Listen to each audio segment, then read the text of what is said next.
안녕하십니까, 문털란TV입니다. 홍준표가 최근 자신의 지지도가 상승하는 추세를 보이기 시작하자 역선택 우려를 받아들여 기존의 당 경선룰 일부를 수정하려는 당 선관위의 움직임에 대해 강하게 불만을 나타낸 바 있습니다. 홍준표가 개인적으로 자신에게 유리한 기존의 경선 룰을 고집하는 것은 그의 선택일 수도 있겠으나 기존의 경선 룰을 그대로 방치할 경우 야당 경선이 대깨문들의 놀이터가 돼 정권 교체에 장애가 초래될 수 있다는 우려가 점차 커지고 있는 현실도 외면할 수 없습니다. 이런 가운데 최근 잇따라 발표되는 거의 모든 여론조사에서 여권 지지자들의 역선택이 의심되는 뚜렷한 정황들이 속속 발견되고 있어 가볍게 보아 넘길 수 없다는 우려 목소리가 야권 내에서 커져가고 있습니다. 호남에서 홍준표 지지도가 무려 25%가량으로 높게 나타나고 있는 것이 언제부터인가 트렌드가 됐습니다. 그가 그동안 호남 표심을 위해 특별히 공을 들인 것이 특별히 눈에 띄는 것이 없습니다. 홍준표는 자신의 부인이 전북 출신이라는 것을 최근 호남 지지도 상승의 이유인 양 내세우고 있으나 설득력이 없습니다. 그렇다면 지난 대선에선 왜 그렇게 호남 지지도가 저조했는지 의문이 생길 수밖에 없기 때문입니다. 홍준표는 지난 대선에서 호남에서 5% 지지를 얻는데 그쳤습니다. 여야 다자 대결 구도에서 호남 유권자들의 약 80%가량이 이재명, 이낙연 등을 지지하고 있는 점도 호남의 야권 후보 적합도 조사 결과와 안 맞는 것이고 결국 홍준표의 호남에서의 높은 지지도가 허술하는 것을 잘 보여줍니다. 이상한 것은 이뿐이 아닙니다. 정권 재창출을 원한다는 여권 성향 응답자들의 무려 36%가 야권 후보로 홍준표를 선호한다는 코미디 같은 조사 결과도 있었습니다. 정권 재창출을 원하는 유권자라면 여권 지지자들입니다. 이들 중에 36%가 홍준표를 지지한다면 차기 대선에 파란불이 들어왔다고도 볼 수 있습니다. 그러나 현실은 그렇지가 않습니다.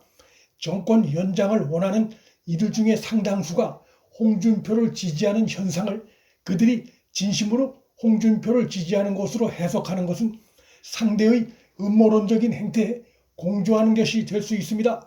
지난달 27일에서 28일 뉴데일리와 PNR 조사에서 정권 재창출을 원한다는 여권 성향 응답자들이 가장 적합하다고 선택한 국민의힘 대선 후보는 홍준표 의원이었습니다.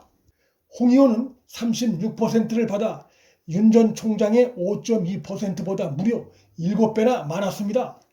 홍준표는 자신의 지지층 중에 적지 않은 사람들이 정권 재창출, 즉 현 정권의 연장을 바란다는 이 사실에 그가 대선에 나가는 자체를 다시 한번 생각해 봐야 할 필요성이 있다는 주장도 나올 수 있습니다.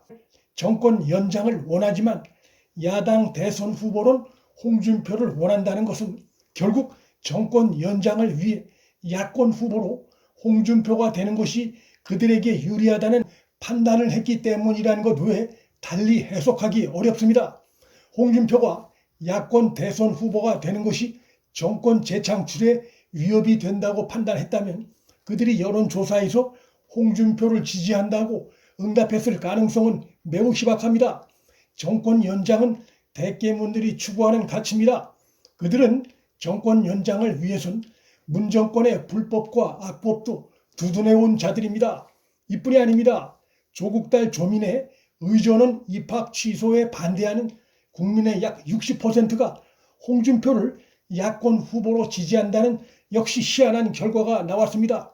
입시 비리가 드러나 입학이 취소된 조국 딸 조민은 부산대 의전원 입학 성적이 전체 30명 중에 24등이었던 사실이 최근 밝혀져 부산대가 국민에게 거짓 브리핑한 사실까지 드러났고 조국의 동생도 그간 조국이나 동생의 주장과 달리 위장 이혼이었음이 결혼 요구 땐 응해야 한다는 합의서가 법정에 제출됐던 사실이 드러나 들통났습니다.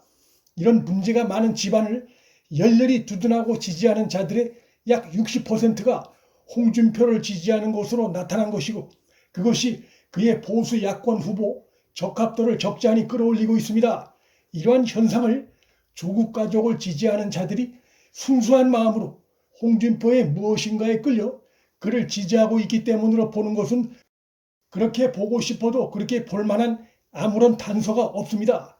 단지 한 가지 합리적 이유를 찾는다면 조국 지지자들이 가장 싫어하는 인물인 윤석열에 대해 홍준표가 야권에서 그와 가장 대척점에 서 있다는 것이 그 이유일 것입니다. 윤석열을 미워하는 마음이 야권 후보군 중에서 홍준표에 대한 지지로 나타난 것으로 해석하는 것이 현실적입니다.